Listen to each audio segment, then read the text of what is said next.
in Space. An adventure with Rocky Starr.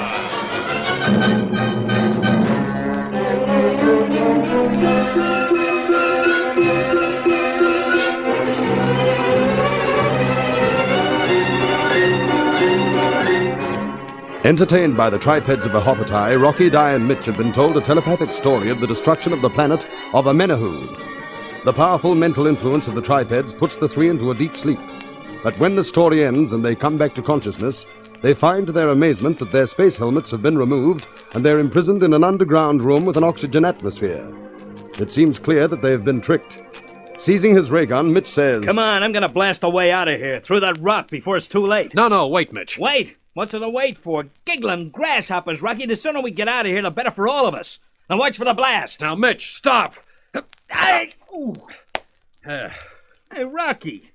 What'd you have to do that for? I'm sorry, Mitch, but I had to get that gun away from you. I hope I didn't hurt your arm. You didn't break it, but only just. Well, I had to stop you. Oh, why, Rocky? Don't you want to get away? Oh, Mitch, surely you haven't forgotten there's nothing but a methane atmosphere outside this room? Methane? We've no helmets. Blast through that rock and you let the methane in and we all suffocate. I didn't think of that.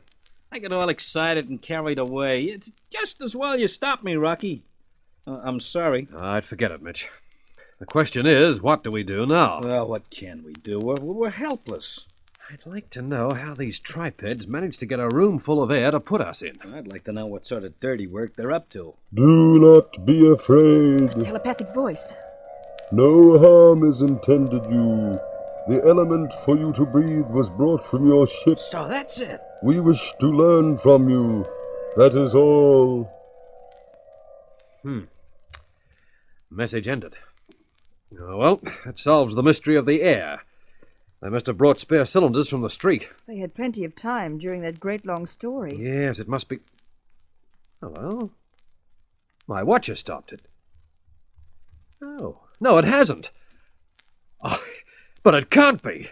What can't be? Well, the whole story, plus the time that we've passed since we woke up, has been less than a quarter of an hour. Rocky, are you sure? But it seemed to go on for hours. Well, the watch is still going, and that's what it says. A quarter hour? But how can they cram all that action into a quarter of an hour? It must be like dreams. Hey, I wonder how much longer they intend keeping us here. I can't help feeling we'll never get away. Even if we do, we've got small hope of finding the Taurus again now. Hey, I wonder what's happening to those three kids.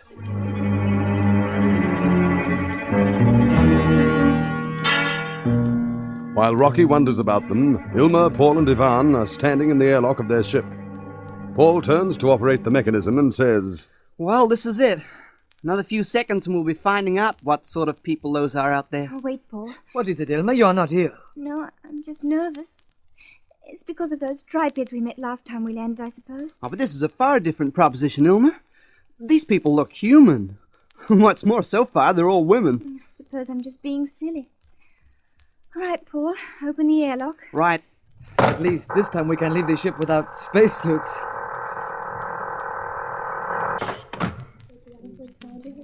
Well, the ramp's down. Come on. Oh, they're crowded close to the ship. Not any longer. They are drawing back. Looks like we've left them speechless. They're not completely like us, are they? Look, they've got downy hair all over their faces. Yes, and practically no nose. Say, do you get their eyes? When they blink, the lid slides across from the corner like a cat's. Oh, they're coming forward again. It seems they're not sure whether to trust us. Perhaps we should make it clear we're friends instead of just staring at each other. Well, yeah. Don't be afraid. We're friends. Yes, friends. You understand.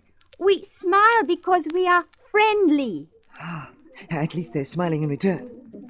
What goes on now? They're pushing one woman forward. You say friends? Say, hear that? She speaks English. But how is it possible, English? English, that fair language.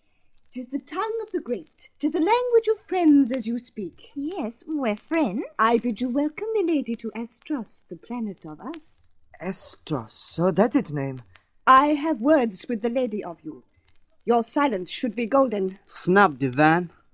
Say, I wonder where she gets this stuff. It is very mixed, this English she speaks. Please, 'twill be good that you tell these attendants to curb their tongues, that we might have converse. Well, just as you like. Oh, keep quiet a moment, boys, till we find out about things. Find out how she learned English. How is it you can speak our tongue? Where did you learn? From the curled strip that makes living beings from light and gives them many words. Now, what does that mean? Something is going on. I wish I knew what it was. The interpreter or whatever she is seems to be telling them about us. What do you make of it, Ilma? Oh, I don't know. They seem to be glaring at you two all the time. She spoke to us as if we were servants. Yeah, that's right. She called us attendants. But there's none of this superiority stuff towards Ilma, notice? She's treated like a guest. Guest, that is the word that's sped from me. You are invited, milady stranger, to partake of our hospital. Hospital? Or hospitality? 'Tis the other. 'Tis a word to use for a guest. Hospitality. 'Tis well. You will make acceptance? Thank you. We'd be glad to. After you, milady. Say, get that. She's bowing like an old-time courtier. Well, come on. No! Wait. 'Tis not for scullions to follow. Scullion? Say, what's this scullion business? You may not follow. Stand. But they're my friends. Oh, let them come. Milady is gracious, but scullions must remember the station of them. See? They are removed. Hey! Oh, let go of me! I'm not going to be pushed around by a lot of women. It is useless, Paul. There are too many for us. But what about Elmer? Oh, all right. Never mind the wrestling tricks. Oh, where are you taking us? Oh, where? You go to a beautiful... Paul, men seem to have no importance on this planet. Not certain we don't. All right. I'll get in your car or whatever it is. Don't push me. I can enter by myself. Locked in. How do you like that? I don't like it at all. See, Elmer is talking and pointing. She is trying to have us released. Yeah, but they're not taking any notice of her. That screwy period sort of speech the lady was talking. Where could she got that stuff? Do you make anything of all that about curled strips and light? No.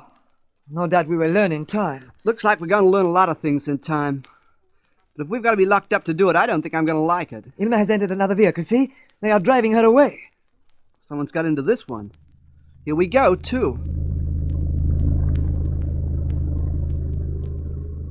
Paul, we are not going the same way as Ilma. We are being taken somewhere else. I think they intend that we should never see her again.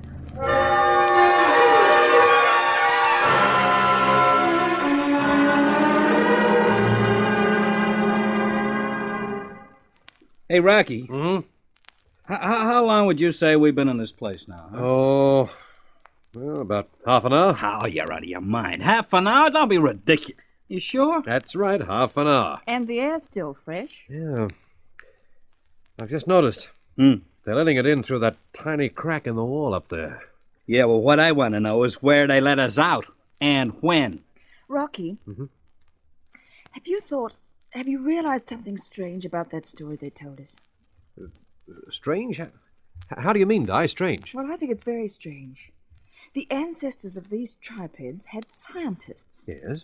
And they made rocket ships. That's right. Do you realize that they said they used atomic power and so on? Or, well, according to the story, they did. And the ones we've seen have no idea of mechanical things. Yes. Yeah. Oh, I don't know, Rocky. It really doesn't make sense. Attention, Earth beings. Attention, please. Yeah, they're concentrating on us. There's that telepathic voice again. You will find a block of stone in the corner. It is hollow. Move it. Stone? Oh. What are you talking about? Yeah, that'll be it there. But why move it? You will find the colorless domes there. The colorless domes? What does he mean by that? Well, we better have a look and see. Yeah. Give us a hand, Rocky. Okay. Take it easy. Right. All right. That's it. Hey. It's hollow, all right. Hey, look! What?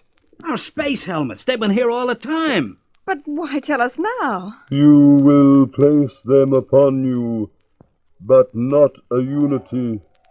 Not all three of us. You will, the middle-voiced one who talks much, will place the globe upon himself. You will do this. do it. Must mean you, Rocky. No. Well, you're the only guy that does all the talking around here. Mitch, you're the one with all the words. I think he means you. You're the middle-sized one. What do you mean middle-sized? You're the middle-sized one. You're right, Di. Go ahead, Mitch. Well, all right, if you say so. But, why not all of us? Why only one? We wish but one. Stand by the rock slab marked with a circle. When it slides open, walk out quickly. Yeah, whatever you say. Hey, Di, look at him. Better put the helmet on. Hey, Mitch, don't go. Stay here. He can't hear you, Rocky. Not with the helmet Well, on. I'll have to grab him. Hey, Mitch! Mitch! Oh, the rock slab's open. Rocky, come away! The methane will suffocate you!